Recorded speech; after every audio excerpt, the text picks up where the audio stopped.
Assalamualaikum warahmatullahi wabarakatuh anak-anak semua. Halo, apa kabar? Semoga kita pada kesempatan kali ini dalam keadaan sehat walafiat semua ya. Amin.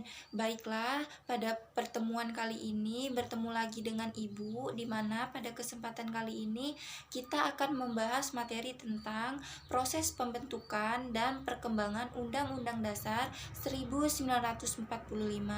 Baiklah anak-anak semua, kita langsung mulai saja ya pada pembahasan materinya. Proses pembentukan dan perkembangan Undang-Undang Dasar 1945. Undang-Undang Dasar 1945 disahkan sebagai Undang-Undang Dasar Negara oleh PPKI pada tanggal 18 Agustus 1945. Sejak tanggal 27 Desember 1949 di Indonesia berlaku Konstitusi RIS, dan sejak tanggal 17 Agustus 1950 di Indonesia berlaku UUDS 1950. Dekret Presiden 5 Juli 1959 kembali memberlakukan Undang-Undang Dasar 1945 dengan dikukuhkan secara aklamasi oleh DPR pada tanggal 22 Juli 1959. Pada kurun waktu tahun 1999 sampai 2002, Undang-Undang Dasar 1945 mengalami 4 kali perubahan atau amandemen yang mengubah susunan lembaga-lembaga dalam sistem ketatanegaraan Republik Indonesia.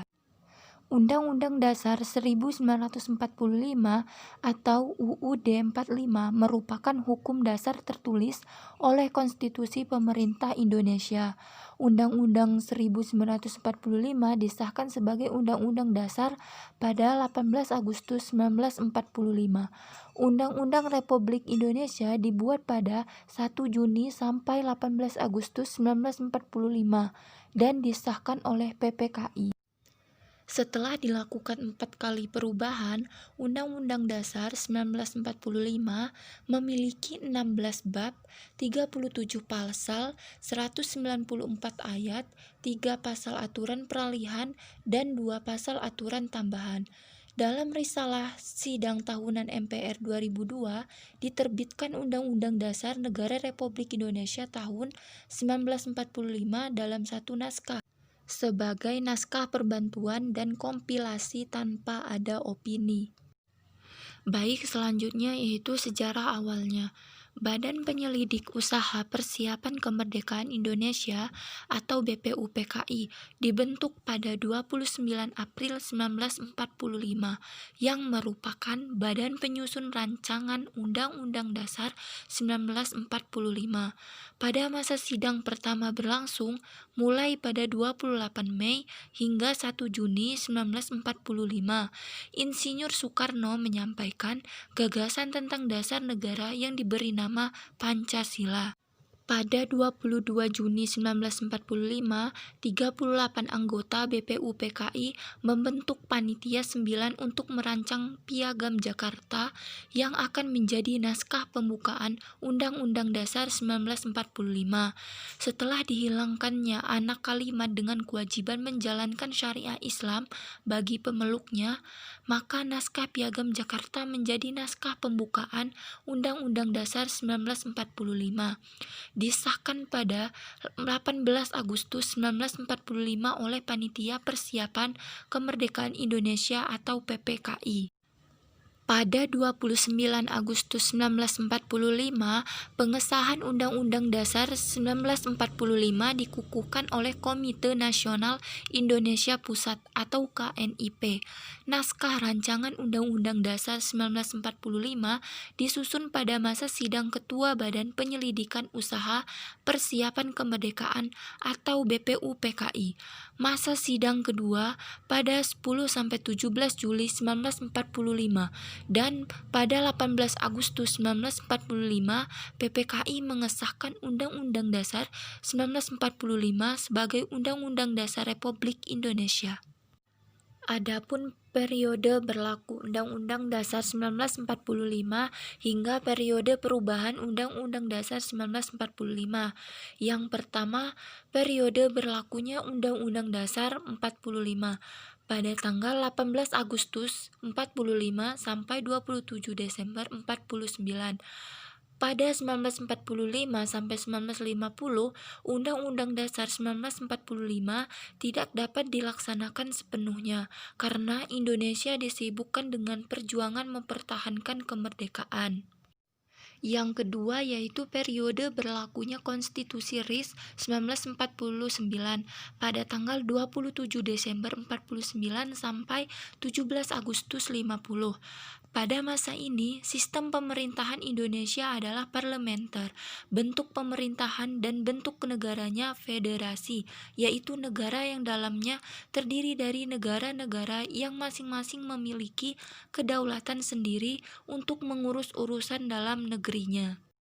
Yang ketiga yaitu periode UUDS 1950 pada tanggal 17 Agustus 50 sampai 5 Juli 59. Pada periode UUDS 1950 diberlakukan sistem demokrasi parlementer yang sering disebut demokrasi liberal. Pada periode ini kabinet silih berganti, akibatnya pembangunan tidak berjalan dengan lancar. Yang keempat, periode kembalinya ke Undang-Undang Dasar 1945 pada tanggal 5 Juli 1959 sampai 1966. Pada sidang konstituen 1959, banyak kepentingan partai politik sehingga gagal menghasilkan undang-undang baru. Maka 5 Juli 1959, Presiden Soekarno mengeluarkan dekrit presiden yang salah satu isinya memberlakukan kembali Undang-Undang Dasar 1945 sebagai Undang-Undang Dasar, menggantikan Undang-Undang Dasar sementara 1950. Namun, dalam pelaksanaannya ada dua penyimpangan Undang-Undang Dasar 1945, di antaranya yang pertama, Presiden mengangkat Ketua dan Wakil Ketua MPR atau DPR dan MA serta Wakil Ketua DPA menjadi Menteri Negara. Yang kedua yaitu MPRS menetapkan Soekarno sebagai Presiden seumur hidup. Yang kelima yaitu periode Undang-Undang Dasar 1945 masa Orde Baru pada tanggal 11 Maret 66 sampai 21 Mei 1998.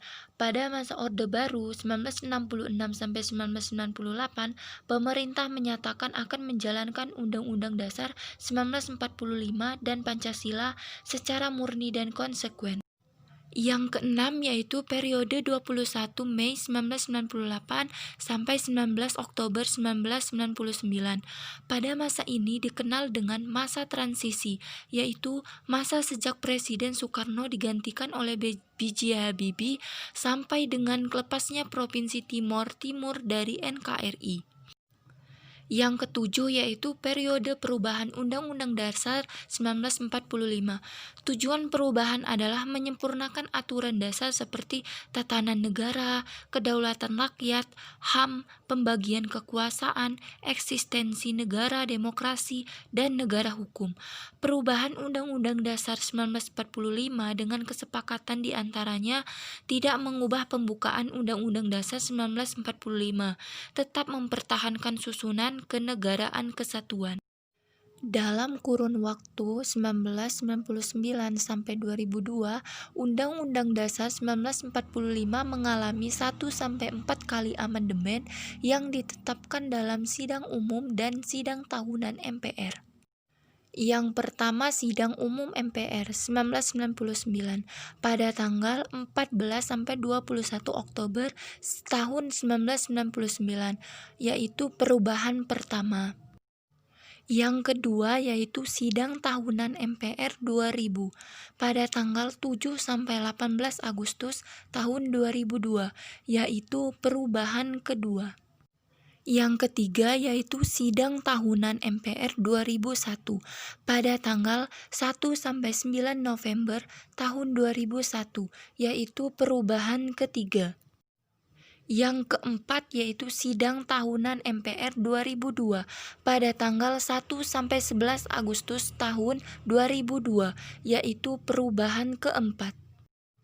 Itulah sejarah awal Undang-Undang Dasar 1945, mulai dari periode awal hingga periode perubahan yang mengalami 4 kali amandemen. Baiklah anak-anak semua, itulah pembahasan dan penjelasan dari Ibu tentang materi kita pada hari ini, di mana materinya tentang proses pembentukan dan perkembangan Undang-Undang Dasar 1945. Ibu rasa cukup pada pertemuan kali ini. Ibu akhiri, wassalamualaikum warahmatullahi wabarakatuh.